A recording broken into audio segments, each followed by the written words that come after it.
Aunty aunty మీరు సన్నగా పొడుగుండే అమ్మాయిని ఏమైనా చూసారా? లేదు నాన్న, పొట్టిగా లావుగా ఉన్న అమ్మాయి కనిపించింది. అయితే ఆవిడ్ని డైటింగ్ చేసి సన్నబడమని చెప్పండి.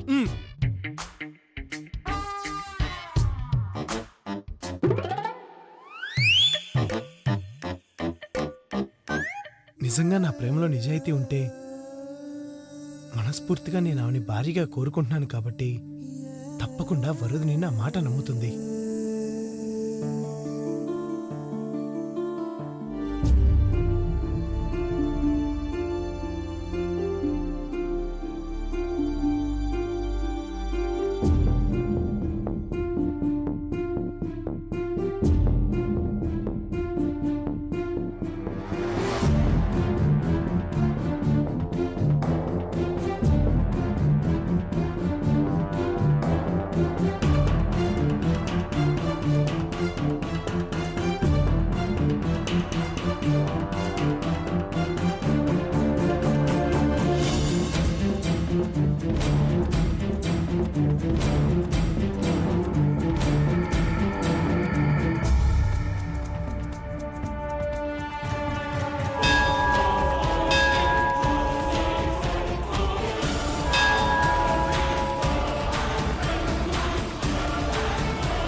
మీ పేరు గోత్రం చెప్పండి అమ్మా. పైడిపాల గోత్రం వరుదిని.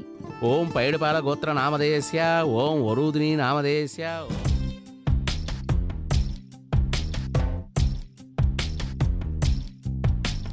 చూడొద్దే నన్ను చూడొద్దే, చురకత్తిలాగా నన్ను చూడొద్దే, వెళ్ళొద్దే వదిలెళ్ళొద్దే, మది గూడు దాటి వదిలెళ్ళొద్దే. అప్పుడు పంచిన నీ మనసే అప్పని అనవొద్దే, ఇప్పుడు పెరిగిన వడ్డీతో ఇమ్మని అడగొద్దే. చూడొద్దే నన్ను చూడొద్దే, చురకత్తిలాగా నన్ను చూడొద్దే, వెళ్ళొద్దే వదిలెళ్ళొద్దే, మది గూడు దాటి వదిలెళ్ళొద్దే.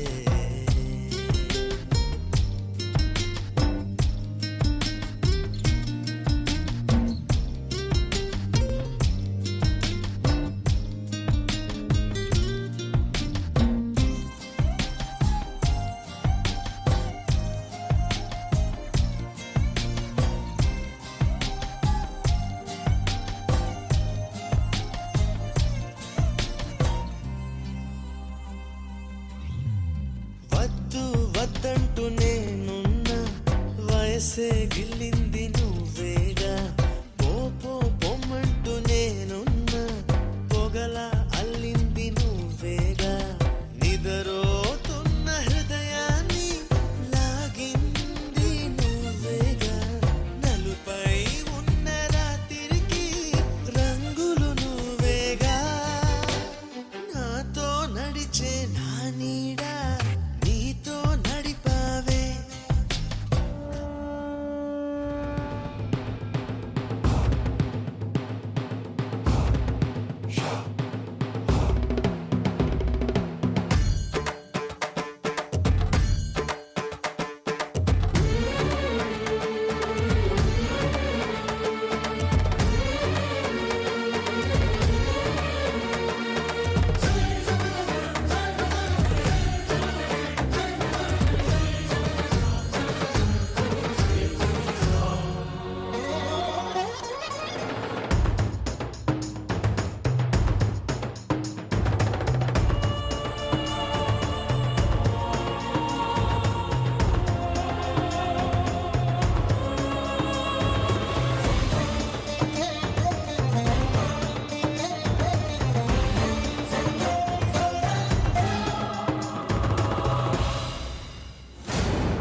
వరుదిని నేను నీతో మాట్లాడాలి. నేను పరాయి మగవాళ్లతో మాట్లాడను. నేను అప్పుడే పరాయివాణ్ణి అయిపోయానా? పరిచయం కూడా లేని వాళ్ళు పరేవాళ్లు కాక ఇంకేమవుతారు? అంటే నన్ను పూర్తిగా మనసు నుంచి తుడిచేశావా? జీవితంలోనే లేని వాళ్ళు మనసులో ఎలా ఉంటారు? నువ్వు చాలా ఆవేశంలో నా దగ్గరికి వచ్చావు. నేనేం చెప్పినా వినిపించుకోకుండా వెళ్ళావు. కాస్త ఆగుంటే, నేను చెప్పేది కూడా వినుంటే నా తప్పేం లేదని నీకు అర్థమై ఉండేది. నేను ఎవరూ చెప్పేది వినడానికి రాలేదు. నాకేం తెలిసిందో అది చెప్పడానికి మాత్రమే వచ్చాను. చెప్పాను. ఆ పర్వం అక్కడితోనే ముగిసిపోయింది. ఇప్పుడు నాకు ఏ విషయం చెప్పక్కర్లేదు. That's all. ప్లీజ్ అంటున్నాను కదా వరోధిని, దయచేసి నేను చెప్పేది పూర్తిగా విను. ఆ బ్యాగ్ ఎక్కడి నుంచి వచ్చిందో నాకు తెలిసింది. ప్రియ మన మధ్యకి ఎలా వచ్చిందో నాకు తెలిసింది.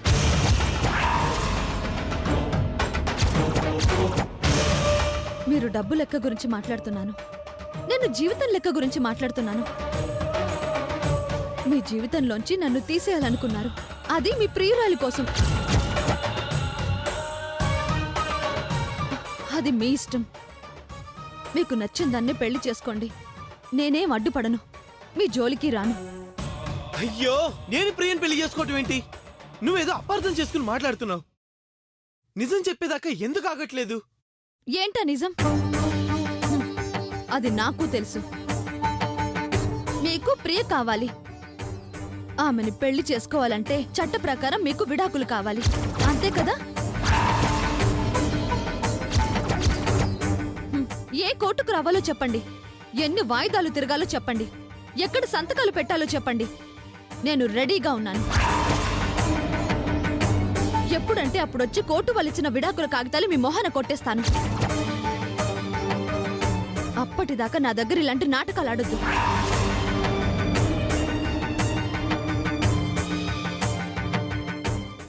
ఎక్కడ సంతకాలు పెట్టాలో చెప్పండి. నేను రెడీగా ఉన్నాను. ఎప్పుడంటే అప్పుడొచ్చి కోర్టు వలిచిన విడాకుల కాగితాలు మీ మొహాన కొట్టేస్తాను. అప్పటిదాకా నా దగ్గర ఇలాంటి నాటకాలు ఆడొద్దు.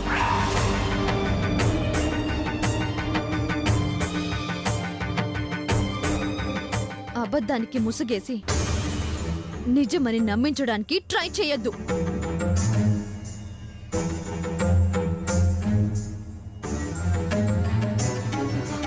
ఒకరిని ఒక్కసారి ఫూల్ని చేయగలరు. ప్రతిసారి ఫూల్ అవ్వడానికి నేనేం తెలివిలేని దాన్ని కాదు.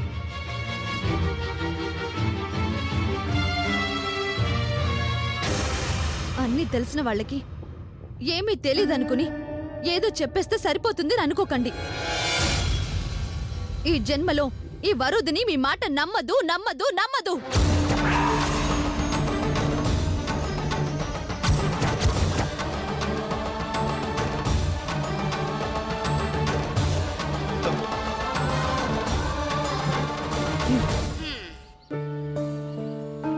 అయితే ఆ దొంగతనం నేనే చేయించానని, ఆ బ్యాగ్ తెచ్చి నీ దగ్గర పెట్టించానని, 20 రూపాయలు ఖరీదు కూడా చెయ్యని ఆ ఒక్క బ్యాగుతో ఒక కాపురం కూల్చానని, ఓ పెళ్లి పెటాకులయ్యేలా చేశానని, ఓ అమాయకుణ్ణి జైలుకి పంపించాలనుకున్నానని నీకు పూర్తిగా అర్థమైపోయిందన్నమాట.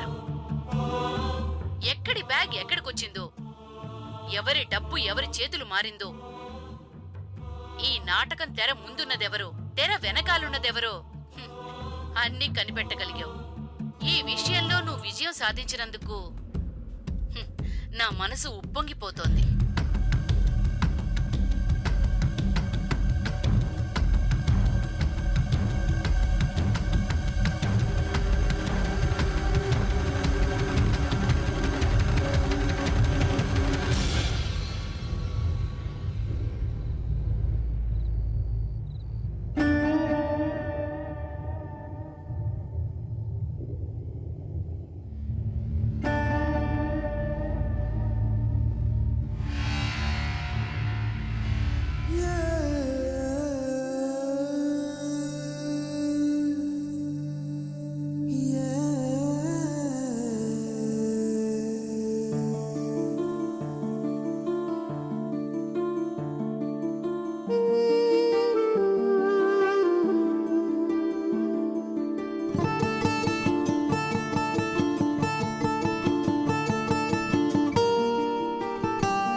ఇదంతా నిజం వరోధిని.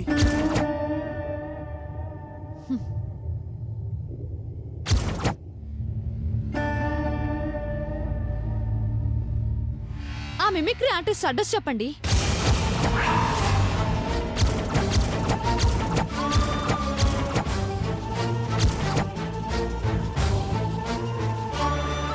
మా వీధిలో పిల్లలకి మిమిక్రీ అంటే చాలా ఇష్టం. వచ్చే శివరాత్రికి తెల్లవారులు ప్రోగ్రాం ఇప్పిస్తాను. హ్మ్? అసలు ఎలా కనిపిస్తున్నాను మీకు? ఇంత చీప్ ట్రిక్స్ ని కూడా కనిపెట్టలేనంత అమాయకురాల్లా కనిపిస్తున్నానా? ఏమంటున్నావు నువ్వు? ఇది కూడా నమ్మట్లేదా? మా అమ్మ నేనెంత గౌరవించేవాడినో నీకు తెలీదా? అలాంటి ఆవిడ మీద నేను నిందలు వేస్తానా? ఇలా వేశానంటే అర్థం చేసుకోవా? నిజంగా ఇదంతా ఆవిడ మాట్లాడిందే. ఎవరి పేరు చెప్తే నేను నమ్ముతానో, ఎవరిని అడ్డం పెట్టుకుంటే మీ పని అయిపోతుందో మీకు బానే తెలుసండి. కానీ ఎందుకు ఆవిడ మీదకి నెట్టారో, ఎందుకు మీరింత దిగజారిపోయారో నాకు బాగా తెలుసండి.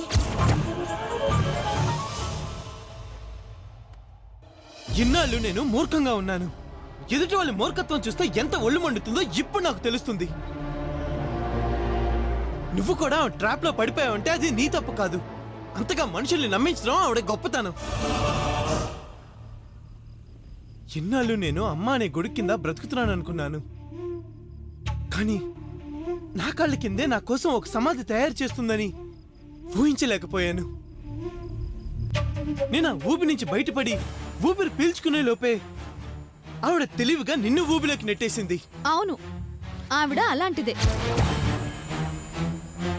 నేనేమి ఆ దేవతలాగే మీ అమ్మ కూడా దైవత్వం మూర్తిభవించిన స్త్రీమూర్తి అనడం లేదే. ఆవిడ మాటల గారడికి నేనే బుట్టలో పడిపోలేదు. మొదటిసారి ఆవిడొక మాట నాతో చెప్పుండొచ్చు, మీకు ప్రియకు సంబంధం ఉంది అనొచ్చు. అయినా అదేం అబద్ధం కాదు కదా. మీరు కత్తిపొట్టితో హాస్పిటల్లో చేరకముందే, మీకు నాకు ఆ బొమ్మల పెళ్లి జరగకముందే ఆమెకు మీకు పరిచయం ఉందని, ప్రేమించుకున్నారని మీ ప్రియురాలే ఒప్పుకుందిగా.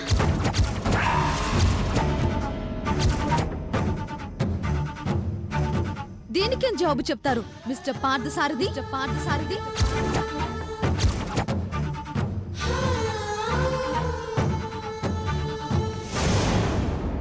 ఎంతసేపు మీ తప్పుల్ని ఎదుట వాళ్ళ మీదకు తోసేయాలని చూడకండి. ముందు మీరేంటో మీరు తెలుసుకోండి. ఆ తర్వాత నోరు మూసుకుని విడాకుల కాగితాలతో నా దగ్గరికి రండి. సంతకం చేసి పారేస్తాను. నా గతాన్ని ఆ క్షణంలోనే ఉప్పు పాతరేస్తాను. చాలా అదేగా మీకు కావాల్సింది. ఈ అష్యూరెన్స్ కోసమేగా మీరిలా నా వెంట పడుతుంది. మీరు కోరుకున్నదే జరుగుతుంది.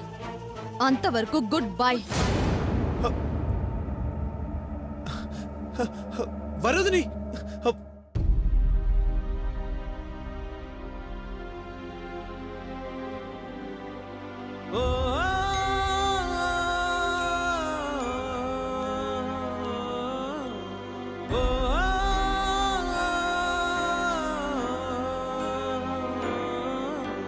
ప్రాణం పోయే బాధేదో ఈ నిమిషాన్ని తెలిసిందే. బ్రతికుండంగనే కోసి నా గుండెను విసిరేసావే. ప్రాణం పోయే బాధేదో ఈ నిమిషాన్ని నా భవిష్యత్తుకి మీ గతానికి ఉన్న సంబంధం గురించి మాట్లాడడానికి వచ్చాను. కోసి నా గుండెను విసిరేసావే.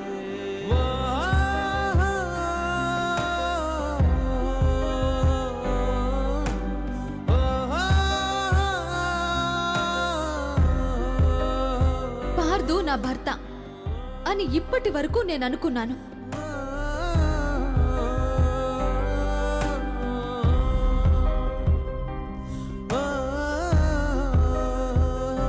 కత్తిపొట్టుతో మీ దగ్గర జాయిన్ అయినప్పుడు మాత్రమే ఆయన మీకు తెలుసా?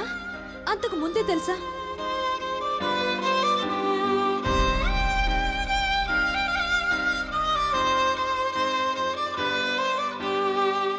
ఆకలేసి అమ్మా అంటే విషం పెట్టి చంపావే దేవుడాడే ఆటకు నన్ను ఆట బొమ్మ చేసావే ఎవరు లేని నాకు నా ప్రేమే తోడనుకున్నాను ఆ ప్రేమే ఈ రోజు నా నమస్కారం సార్. తీసేసిందే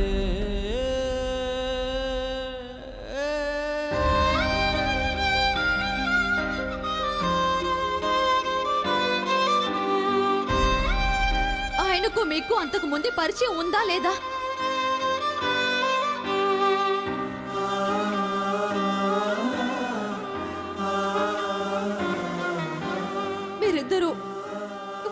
మీరిద్దరూ ప్రేమించుకున్నారా?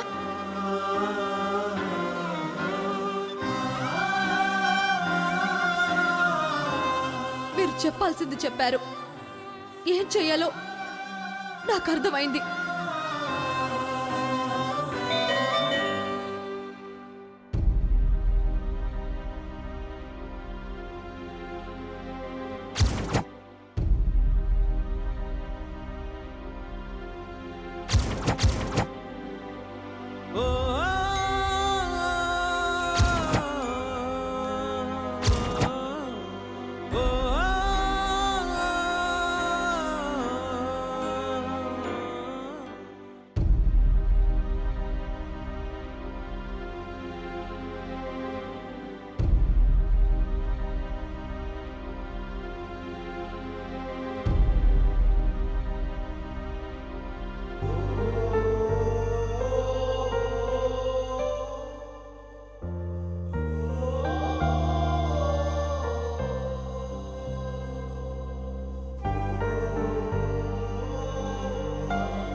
బహుశా నేను ఇక ఎప్పటికీ ఇంటికి రాకపోవచ్చు. బహుశా నేను ఇక ఇక్కడ ఉండకపోవచ్చు. నేను నిన్ను ఉండకూడదు అనలేదు. తెలుసు, నేనెక్కడుండాలో నాకు తెలుసు. కాకపోతే మళ్ళీ ఏదో జరిగింది. అది నా మూలంగానే అనేది కూడా అర్థమైంది. ఏమైందో తెలుసుకోవచ్చా? ఇంకేముంది, మా అమ్ముందిగా. నీ జీవితాన్ని అలా చేసింది. ఇప్పుడు వరుదిని జీవితంతో ఆడుకోవటం మొదలుపెట్టింది. రెండోసారి నాకు శూన్యం అంటే ఎలా ఉంటుందో తెలిసింది. ఇది నేను ఊహించింది. మా ఇద్దరి మధ్య దూరాన్ని పెంచడానికి ఒక మనిషిని ఏర్పాటు చేసింది. వరుదిని దృష్టిలో నన్ను ఒక దొంగని చేసింది. కాదంటానికి నేను రుజువులు చూపించే లోపే నేను ఆయుధంగా ప్రయోగించింది. అందుకేనా వరుదిని నన్ను వెతుక్కుంటూ వచ్చింది?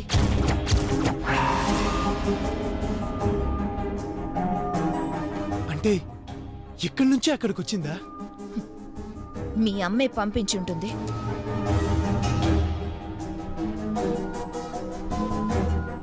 ఇప్పుడు నాకు పూర్తిగా అర్థమైంది. ఏ ఆడదైనా భర్తకు వ్యసనాలున్నా భరిస్తుంది. కొట్టినా తిట్టినా సహిస్తుంది. కానీ అతని జీవితంలో మరో ఆడదుందని తెలిస్తే మాత్రం తట్టుకోలేదు. ఇప్పుడు మీ అమ్మ చేసింది అదే. నన్ను అడ్డం పెట్టుకుని వరుదిని మనసు విరుచేసింది. ఆ రోజు నువ్వు ఇచ్చిన ఇన్స్పిరేషన్తో నేను ఎన్నో ప్రయత్నాలు చేసి వరుదిని నా వైపు తిప్పుకోగలిగాను. అది మా అమ్మకి తెలిసి ఇక ఎప్పటికీ వరుదిని నన్ను నమ్మకుండా చేసింది. మా అమ్మ చేసిన పని వల్ల వరుదినికి ఏం చెప్పినా ఎవరు చెప్పినా నమ్మే పరిస్థితిలో లేదిప్పుడు. రోజు నువ్వు ఇచ్చిన ఇన్స్పిరేషన్తో నేను ఎన్నో ప్రయత్నాలు చేసి వరుదిని నా వైపు తిప్పుకోగలిగాను. అది మా అమ్మకి తెలిసి ఇక ఎప్పటికీ వరుదిని నన్ను నమ్మకుండా చేసింది. మా అమ్మ చేసిన పని వల్ల ఫరూదినికి ఏం చెప్పినా ఎవరు చెప్పినా నమ్మే పరిస్థితిలో లేదిప్పుడు. తప్పు చేసినప్పుడు ఏ సమస్యలు రాలేదు. ఆ తప్పుని సరిదిద్దుకునేటప్పుడే దారులన్నీ మూసుకున్నాయి. దుర్మార్గుడిగా బ్రతికినప్పుడు నమ్మిన మనుషులు ఆ మార్గాన్ని వదిలేసినప్పుడు అర్థం చేసుకోలేకపోతున్నారు. ఫరూదిని నన్ను నమ్మదు. ఆ స్టేజ్ దాటిపోయింది.